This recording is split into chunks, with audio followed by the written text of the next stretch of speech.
Merci. On peut s'asseoir. Mesdames, Messieurs, bonsoir et merci de nous rejoindre ici dans les jardins de la télévision du Burkina pour le second numéro de votre ciné-show, ciné-débat. Ce soir, nous sommes avec des étudiants de IPS, l'Institut Polytechnique Privé Shalom. Nous sommes également avec un réalisateur tchadien, Alamine Kader. Il est réalisateur de Al-Chichni, un film documentaire long métrage en compétition à cette 28e édition du FESPACO. Le film Amchili a été projeté dimanche dernier au ciné Nerwaya à Ouagadougou dans le cadre de cette 28e édition du FESPACO. Et avec son réalisateur, nous allons parler un peu de pourquoi ce film et de comment il est arrivé à pouvoir nous proposer un long métrage sur ce film. La thématique, bien entendu, c'est la question de mariage, mais aussi des questions sociétales qui nous invitent à la réflexion. Et Kader Alamine, bonsoir. Bonsoir. Merci de venir répondre à nos questions. Vous êtes là dans le cadre de la 28e édition du Festival panafricain du cinéma et de la télévision de Ouagadougou. Mais d'abord, qui est Kader Alamine? Merci beaucoup et je dis merci à tous vos téléspectateurs. Alamine Kader, je suis réalisateur documentariste de formation. J'ai commencé également avec la télévision nationale du Tchad en faisant quelques magazines, quelques réalisations, avant d'aller à l'IFTIC, Institut de formation de communication du Niger, pour me spécialiser dans le cinéma. Et après cela, je suis allé à l'université Gaston Berger de Saint-Louis pour faire un Master 2 en réalisation documentaire de création. Donc, j'ai fini en 2014, dont j'étais major de ma promotion. Et après cela, j'ai fait quelques films documentaires, des courts-métrages comme des longs-métrages, qui ont fait pas mal de festivals en Afrique et en Europe. Donc, notamment le film... La promesse du Biram, la promesse du Biram, sur un instrument de musique, traverse, voilà, le temps pour se retrouver dans la contemporanéité. Exactement, c'est un instrument de musique qui est pratiquement en voie de disparition. Et tout autour de l'instrument, il y a toute une histoire, c'est un peu la musique sacrée. Et il y a toute une croyance autour de cet instrument, qui est un instrument de pêcheurs boudouma au bord du lac Tchad. Et cet instrument fait même danser de poissons dans les eaux. C'est une croyance, on peut le croire ou pas. Tout à fait. Et Kader Alamine, vous êtes là donc avec votre film Amchili. Ça signifie en arabe tchadien Choisis-moi. Choisis-moi. Mais avant de revenir sur votre film, vous êtes là dans le cadre du FESPACO. Et comment vous voyez cette édition? En fait, c'est depuis 2012 que je n'ai pas manqué de venir au FESPACO. Je viens regarder des films, je viens assister dans les colloques, je viens accompagner les cinéastes tchadiens et autres. Mais je pense que cette édition et celle de l'année dernière, ce sont des éditions qui sont aussi très bien organisées comme les autres éditions, malgré les contextes actuels, malgré les difficultés, malgré toutes les pressions, toute l'insécurité que se vit aujourd'hui au Burkina ou dans le Sahel. Donc le défi ou bien le pari est atteint. Le pari est atteint et ça c'est à encourager et à féliciter, à remercier que ce soit les organisateurs ou les autorités. Et ça c'est un pas qui est vraiment en avant. Nous en tant que cinéastes, c'est le lieu de notre pèlerinage en fait. Chaque 2 ans, on peut venir et s'il y a une édition qui ne marche pas ou bien qui est décalée ou bien un truc comme ça, ça nous met mal à l'aise. Donc cette édition, c'était vraiment à encourager et à saluer les organisateurs. Oui, et votre film en compétition à cette 28e édition du FESPACO, c'est Amchili, je l'ai dit. C'est une pratique originaire d'un village du Tchad que vous racontez. Mais parlez-nous de la genèse du film. Quelles ont été les intentions du réalisateur que vous êtes? Pourquoi ce film? Le village Boutelfil, qui est non loin de N'Djamena, à 75 km, Ce village m'appartient aussi. Le chef aussi, c'est un ami d'enfance. Je pars régulièrement dans ce village et j'écoutais aussi, comme tout autre Tchadien, l'histoire des Amchilini. Quand tu parles Amchilini, c'est une pratique de mariage traditionnel à l'époque. Et tout le monde, voilà, il y a le mot qui est là, mais on ne sait pas concrètement exactement c'est quoi Amchilini, comment ça se faisait, comment cette pratique va être perpétuée, ainsi de suite. Et quand le chef m'a parlé de ça, ça m'a vraiment, en tant que réalisateur, en tant que, voilà, aussi curieux, pour essayer de découvrir ce qui se passe dans ce village, qui est aussi mon village à moi. Donc, Amchilini, c'est un mariage traditionnel. Et quand, à un certain moment, la vie devient difficile au village, la rareté de pluie, le manque de comment on appelle, de récoltes, des maladies, des ceci. Donc, le vieux, les sages, les notables disent qu'il y a un problème. Ce problème vient d'où? Ce problème vient du côté des femmes. Toutes les femmes qui n'ont pas de mari doivent choisir un mari. Toutes les jeunes filles qui ont plus de 18 ans doivent obligatoirement choisir un mari. Et donc nous étions en immersion pendant 45 jours dans ce village pour suivre les préparatifs de ce Amchilini du début jusqu'à la fin. Mais avec la nouvelle technologie et l'évolution actuelle du monde, la femme rurale en train de prendre sa place dans la société. La femme rurale en train d'être émancipée, exactement comme celles qui sont dans les grands centres.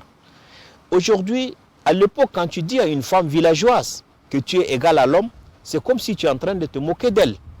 Mais aujourd'hui, elles sont en train de prendre cette conscience, elles sont en train de prendre leur place, vu l'évolution technique. Aujourd'hui, dans nos villages, il y a les télévisions, il y a l'Internet, il y a le téléphone. Elles aussi, elles sont connectées au reste du monde.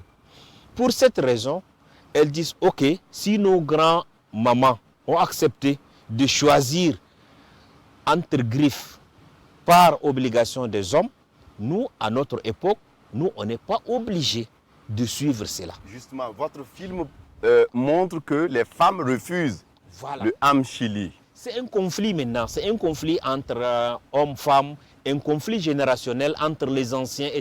Il y avait les modèles, comment on appelle, les sages, les notables, c'est des anciens. C'est des conservateurs. Ils veulent conserver cette pratique.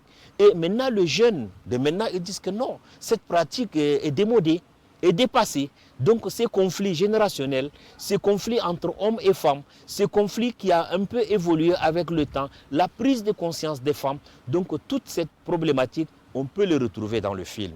Oui, et il y a aussi que, on l'a vu dedans, quelqu'un qui estime que c'est une pratique qui permet d'éviter la prostitution et un certain nombre de choses. C'est des croyances, c'est des convictions, on ne peut pas en faire autrement. Vous êtes réalisateur, donc vous êtes auteur de films du réel, c'est-à-dire vous nous racontez la vie telle qu'elle se présente à nous. Exactement, c'est un film ethnographique, ça peut être un film historique, ça peut être anthropologique. C'est en fait raconter cette histoire réelle que vit cette population dans ce village. Où quand on dit par exemple on oblige les femmes, c'est par rapport, c'est pour répondre à un besoin. C'est dans la croyance populaire, surtout de vieux, des sages, c'est que c'est une punition divine. C'est une punition de Dieu. Et pour répondre à cette punition, pour repousser cette punition, il faut organiser Amchilini. C'est en quelque sorte une réponse à la bénédiction de Dieu. On peut faire des sacrifices, on peut faire de tout pour plaire à Dieu, mais Amchilini fait partie de ces éléments. Et donc, la femme qui vit au village est obligée, elle est contrainte de choisir un mari. Donc, une sorte de sacrifice expiatoire. Mais en même temps, il y a aujourd'hui, dans le film, vous l'avez montré, des filles qui refusent le Amchilini et elles sont obligées de payer des amendes. Voilà. Et si tu refuses, une femme qui est au village, si tu refuses, tu dois être amendé. Tu vas continuer à être amendé. Et si tu t'entêtes, cela veut dire que tu vas être même rejeté au niveau du village. Les gens vont te considérer, tu existes mais tu n'existes pas. Personne ne peut parler avec toi, personne ne s'intéresse à toi. Même si tu vas au marché, personne ne peut t'adresser la parole. Donc cela veut dire que c'est un rejet total. Tu es carrément... Vous devenez comme une sorte de paria. Paria, voilà, du village. Personne ne veut pas causer avec toi. Personne ne parle à toi. Tu vas être seul, isolé. Donc tu es contraint de respecter. C'est un règlement, c'est une loi qui est acceptée, adoptée par le village. Donc tu es obligé de respecter cela. Et l'homme aussi choisit, s'il refuse. Il dit, oui, moi je n'ai pas de moyens pour peut-être m'occuper d'une femme maintenant ou bien prendre une deuxième ou troisième femme. Toi aussi tu vas être amendé. La même amende, la femme peut payer 25 000 et l'homme aussi, s'il refuse, il paye l'amende à la femme puisqu'elle t'a honoré. Devant tout ce monde, elle dit que j'ai choisi X et si tu refuses, c'est comme si tu es en train de déshonorer la femme qui t'a choisi. Tu dois payer une amende pour elle. Tu dois la récompenser à hauteur de 25 000 francs. 25 000 francs au village, c'est une somme importante. C'est une somme importante. Donc la femme est obligée, pour ne pas être rejetée par la société, pour ne pas être refusée par le village, elle est contrainte d'accepter de faire son choix malgré elle. Oui, et Amchilini, c'est une cérémonie, c'est en même temps une tradition, puisque à la cérémonie, les gens se parlent de leurs plus beaux habits, qu'ils soient des femmes ou que ce soit des hommes, ils se parlent de leurs plus beaux habits. Les femmes viennent choisir leur mari, mais ça peut être aussi une régularisation. Exactement, exactement. Ça peut être, c'est une occasion pour les hommes si surtout. Je suis avec une amie. Voilà, c'est une occasion, puisque la dot est très symbolique par rapport au mariage ordinaire. La dot peut être 10 fois moins chère que le mariage ordinaire. Donc c'est une occasion pour le jeune et pour le vieux qui veulent se marier, disent que ok d'accord, dans ce cas, il y a une entente qui est là. Toi, tu peux me choisir et moi, je paye symboliquement la dot et on peut être unis pour la vie. Donc, c'est une occasion d'avoir une femme avec un prix... à moindre coût. À moindre coût. Oui, et il y a aussi que les hommes mariés, vous l'avez dit, qui ont une femme, viennent se choisir leur deuxième femme. Ceux qui ont deux femmes viennent se choisir leur troisième femme, et ainsi de suite, jusqu'à ce que la boucle soit bouclée à 4 femmes. À 4 femmes. Puisque vous avez dit... C'est une zone qui est purement musulmane. Voilà, et c'est une zone musulmane. Exactement. Ça a été dit dans le film. Voilà, c'est une zone musulmane. Il y a quand même une loi nationale qui est là. Et il y a quand même ce règlement du village qu'on doit respecter. La loi nationale dit par exemple, une femme doit avoir au moins 18 ans avant qu'on la marie. Donc ça doit être respecté. La loi musulmane dit également, l'homme peut avoir 4 femmes, 4 épouses. Donc ça aussi c'est respecté. Donc ils sont toujours à chercher à être dans le juste milieu pour ne pas enfreindre à certaines lois. Par exemple, celui qui a une femme, il a droit encore, il a 3 postes libres. Il y avait 3 femmes qui peuvent le choisir. Celui qui a 2 femmes, il a encore 2 places libres. 2 femmes peuvent le choisir. Ainsi de suite. Mais celui qui a 4 femmes, il est accepté. Il n'est pas dans Amchilini, lui, il n'y a pas une femme qui peut le choisir puisqu'il a déjà 4 femmes. Donc lui, il est à l'écart. Mais une fille qui a plus de 18 ans, une veuve, une divorcée, est obligée de choisir un mari pendant la période de Amchilini. Donc ça, elle n'a pas de raison. C'est une tradition qui permet aux femmes de ne pas chômer. D'avoir des maris. Voilà, sur le plan célibataire. Voilà. Voilà. Et Kader Alamine, on va peut-être aborder la seconde partie de cette émission, qui est la mécanique de fabrication de votre film. On le voit, vous l'avez dit, c'est le village de votre maman. À Morée, on dit le Yastenga, c'est-à-dire le village de vos oncles. Mais comment s'est opérée cette mécanique de détachement, c'est-à-dire de désincarnation du fils du terroir que vous êtes par rapport à un sujet que vous connaissez, mais que vous devez aborder à partir d'une écriture cinématographique?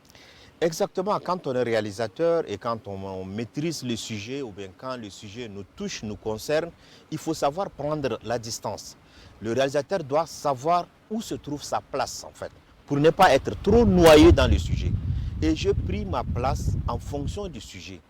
Donc, d'abord, les 2 casquettes, je ne les ai pas mélangées. En tant que réalisateur et en tant que aussi, je peux dire, fils appartenant à ce village.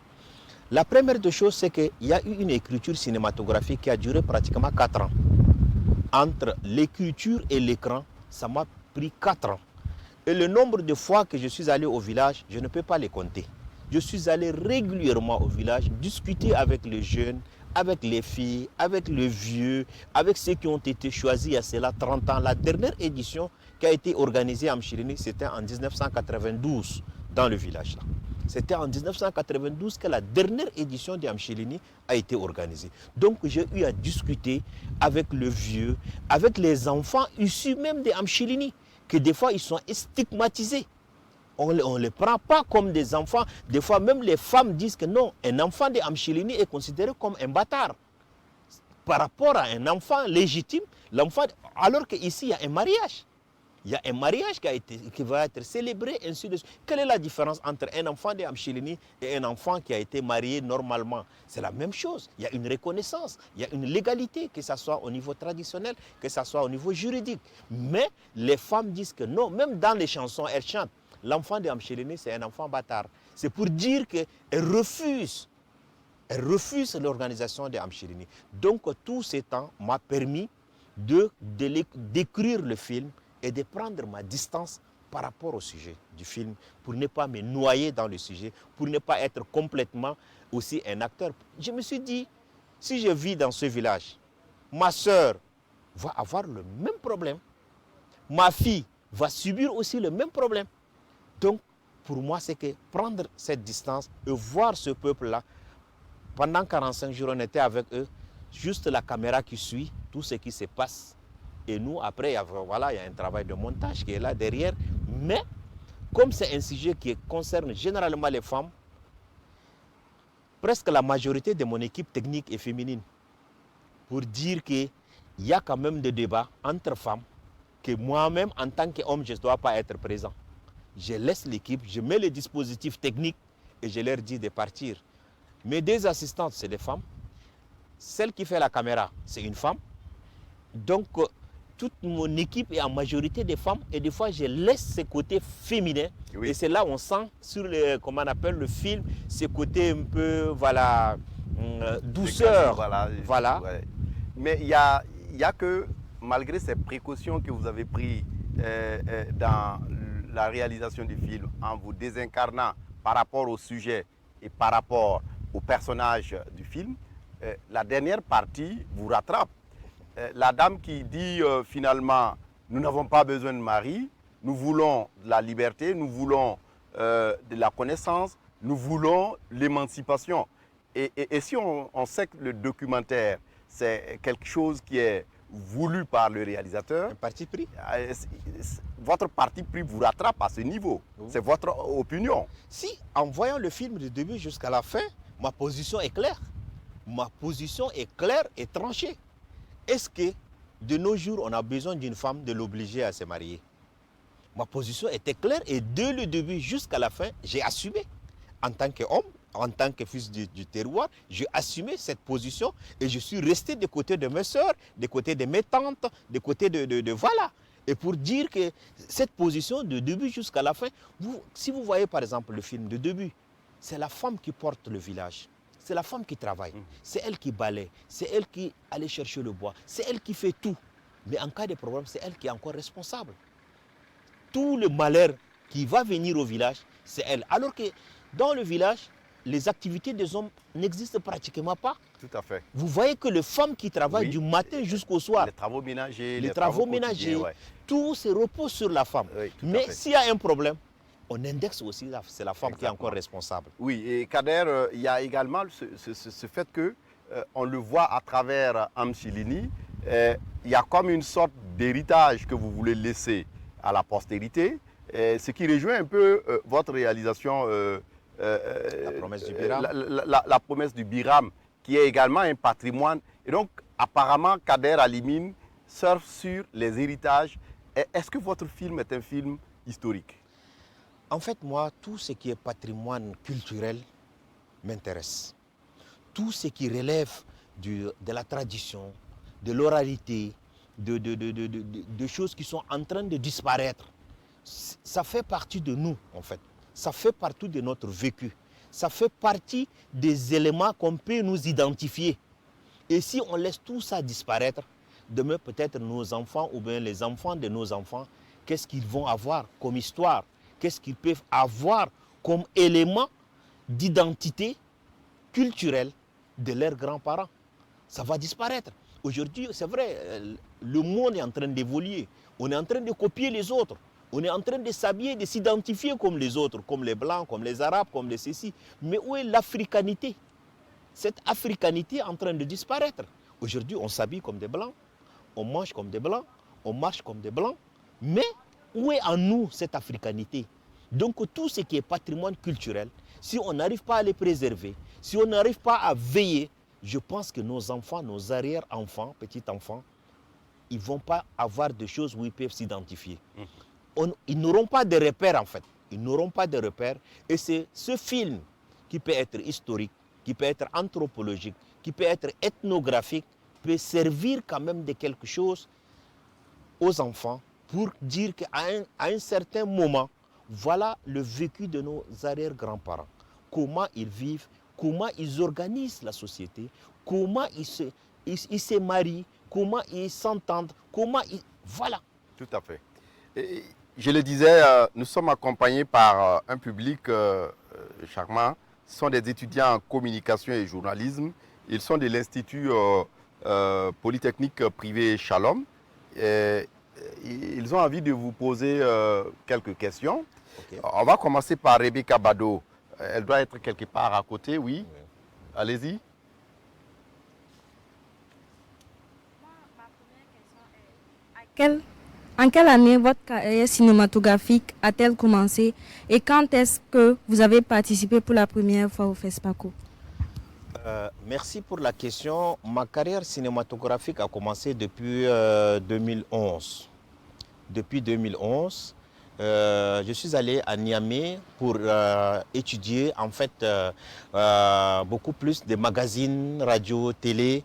Et quand on est parti, dans notre promotion, il n'y avait pas assez d'étudiants. On n'est que 3 ou 4 pour la formation en production radio-télé. Il n'y avait pas d'étudiants. Et il y avait une promotion de réalisateurs documentaires qui sont là. Et nous avons le choix, soit d'attendre l'année prochaine, soit de regagner l'équipe de documentaristes, réalisateurs documentaires. Et j'ai dit, bon, je ne peux pas perdre une année. J'étais obligé d'aller avec les réalisateurs documentaires. Et aujourd'hui, je ne le regrette pas. Franchement, je ne le regrette pas. Il y a Armel Sawadogo également qui souhaite poser une question. Oui, il est juste derrière Kader. Oui. Ok, merci. Le mariage forcé, le mariage précoce sont des pratiques qui ont la peau dure. Et en parler aujourd'hui, je crois que c'est une bonne chose. Alors ma question est de savoir qu'est-ce que monsieur le réalisateur fait pour la promotion de son film, pour qu'on puisse le voir partout. Ok, en fait, pour la promotion du film, chacun a une responsabilité. Moi, ma responsabilité, c'est de réaliser. Et avec ça, il y avait une boîte de production qui est derrière, qui va s'occuper maintenant de distribution, de diffusion dans les télévisions et dans tout ce qui est bouquet de diffusion. Ça engage beaucoup plus la production. Moi, j'ai réalisé et maintenant, il y a une production derrière. Il y a une production tchadienne, ivoirienne et française. Donc, les 3 boîtes réunies qui ont pu produire le film. Donc, chacun de son côté essaie de voir. Le film va être diffusé au Tchad, il va être diffusé en Côte d'Ivoire et il va être diffusé aussi en France. Mais maintenant, s'il y a d'autres télévisions, s'il y a d'autres canaux, d'autres chaînes qui s'intéressent, maintenant la production va s'en charger. Enfin, on va terminer avec Fabienne Wamba, juste derrière moi, pour votre question. Voilà. Quelles sont les difficultés rencontrées lors de votre réalisation et quelles sont vos ambitions pour le cinéma africain? Les ambitions pour le cinéma africain sont vraiment grandes, puisque aujourd'hui nous rencontrons beaucoup de difficultés. Les difficultés, c'est au niveau des financements. Je parle de mon pays, le Tchad, où j'ai réalisé ces films avec des fonds extérieurs en fait. Au niveau national, sauf la télévision nationale qui nous a accompagnés un tout petit peu. Il n'y a pas un fonds national qui peut nous aider à réaliser des films. Donc on ne peut pas continuer à exister par le fonds des autres. Il nous faut quand même dans nos pays il faut que nos États essaient de mettre en place un fonds dédié au cinéma qui peut nous permettre de faire des films. Sinon, à la limite, on ne peut pas continuer à avoir des fonds de l'Europe. Les Européens eux-mêmes, ils ont des difficultés à financer leurs propres films. Comment quelqu'un peut venir à tout le temps nous aider à faire des films? Les difficultés, ça réside, la première des choses, c'est au niveau des fonds dédiés au cinéma. La deuxième des choses, il nous faut avoir des techniciens sur place. Aujourd'hui, c'est très beau de faire un très beau film, mais il faut avoir des techniciens sur place. Le fait de faire venir un technicien de l'Europe, il faut lui payer le billet d'avion, les hôtels, comment on appelle, son cachet. Ça nous revient extrêmement cher et on n'a pas de l'argent. On fait comment? Donc la formation est une priorité aussi pour le cinéma africain. Après les fonds, la formation, sinon le talent ne manque pas. Les histoires africaines aujourd'hui, chacun de vous dans son ethnie, dans son village, dans sa famille, il a une histoire à raconter. Une histoire à raconter qui peut intéresser les Burkinabés, qui peut intéresser l'Africain, qui peut intéresser le Chinois ou l'Américain. Mais comment arriver à concrétiser cela? Sans les moyens, sans la formation, ça peut être très compliqué. Tout ce que nous demandons aux responsables, à nos chefs d'État, de nous mettre en place dans chaque pays des fonds dédiés à la culture et au cinéma qui puissent nous permettre vraiment de montrer nos histoires qui sont très intéressantes. Aujourd'hui, n'importe quel homme, il va être vraiment dans sa position de force si une femme vient te dire que moi, je veux que tu me maries. Alors que dans toutes les communautés du monde, c'est l'homme qui demande à la femme en mariage. Ce n'est pas le contraire. Ça fait partie de nos histoires. Merci à Fabienne, merci à Armel et merci également à Rebecca pour ces questions. On va passer à la prochaine étape de cette émission, qui est d'ailleurs la dernière avant de mettre un point final.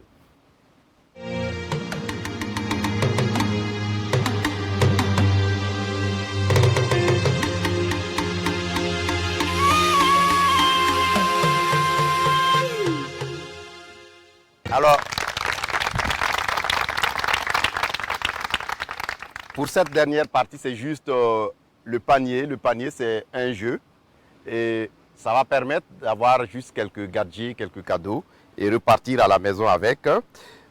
Première question, quel est le titre du film de Kader Alamine qui a concerné un instrument traditionnel et qui a été également sélectionné au FESPACO? Il en a parlé ici. Le titre de... Oui?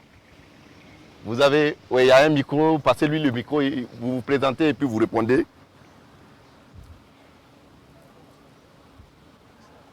Eloge Beogo, licence 3 communication journalisme IPS. Si j'ai bonne mémoire, ça doit être le passage de Biram. Le passage Du Biram. C'est pas ça. c'est pas ça. Ok. Oui, juste à côté. Oui.